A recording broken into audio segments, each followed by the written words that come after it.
the show and shift over to flexible workspaces, which are gaining traction in the metro due to the worsening traffic. But IWG Philippines says the benefits of a flex economy is not just confined to the nation's capital. To tell us more about the future of flexible spaces in the country, we have with us IWG's Country Manager for the Philippines, Mr. Lars Wittig. Good afternoon. Welcome to the show. Thank you very much. Yeah, tell us about this decentralization phenomenon that you guys have noticed all over the world, and how is this exactly going to transform the way we work? It basically means, or it's driven by, the way that we would like to go to work. None of us like to be stuck in the traffic between point A and B. And therefore we would like to have options to work whenever and wherever. And therefore we at IWG with Regus and Spaces have developed our network into the suburbs of NCR and not just in the CBD areas. Moreover, we are developing and pioneering the business into the provinces and tier 2 cities too. Can you tell us, Lars, which provinces are big for IWG right now in terms of flex spaces? Can you name the provinces that have surprised you the most? Well, they've all been very good surprises in the way that they have developed for us, even faster than I, who is normally very optimistic, especially with the Philippines, but it has by far exceeded our expectations. Yes, the provinces are, it is Cebu, which was the first province where we pioneered the business into.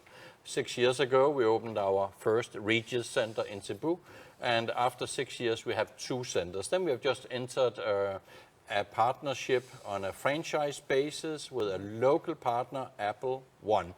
And as mentioned, it took us 6 years to go from 0 to 2 locations, and with our local partner, we will go from 2 to 10 locations in only 5 years. Right.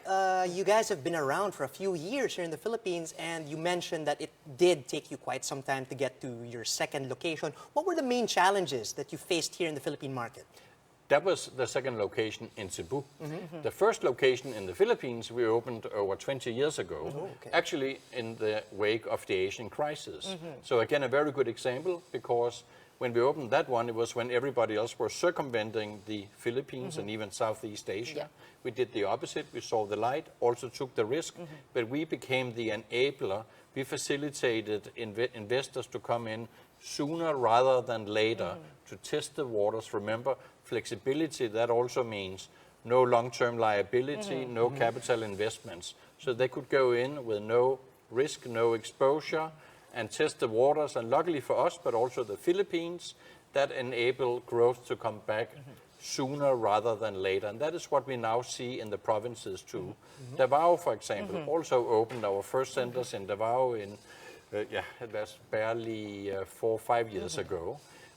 Yes, again, we alleviate the pressure on the CBD area or of NCR, so that investors from abroad can even circumvent Metro Manila, but also the existing multinationals here, they can now it's easier for them to expand into the provinces. But what we liked also, and that was what surprised me the most, that was that the local entrepreneurs immediately saw the light, and they became members of Regus in Davao to use that as a platform for them to expand nationally and internationally. So with our 28 locations today, we are the only ones who have a national network with local partnerships for global business. All right, so let me just get this straight, Lars. The uptake was a lot faster than you thought, even in Davao, even in Cebu. Absolutely. Right? Okay, so can you tell us now, especially, you're talking about timing and being, having the fortuitous time to land here in Philippine shores after the Asian crisis. We, of course, just crossed over another crisis, the U.S. housing bubble crisis.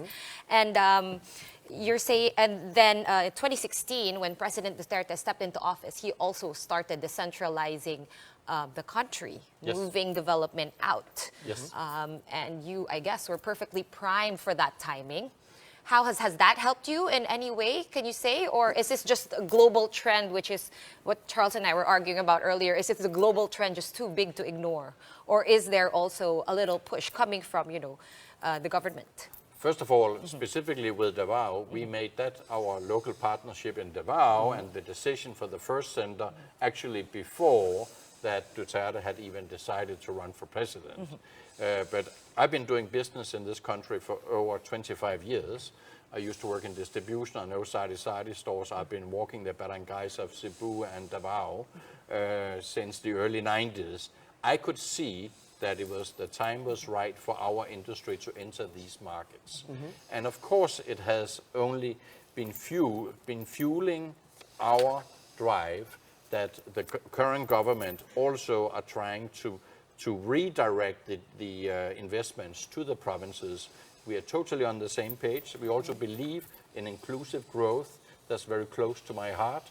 And it's clear that the more office jobs that we can get out to the provinces, where you already have excellent educational institutions all over. I mean, think about it. There's more than 1 million graduating universities every single year entering the workforce. Why should they all come to Metro Manila? Why shouldn't we move these workplaces out to them? Is even greater for the employers. Why? I was going to ask you about that. The Yeah. employers, what is the upside to the employer? Are there cost implications, cost savings from, going to just a Regus or a flex working space?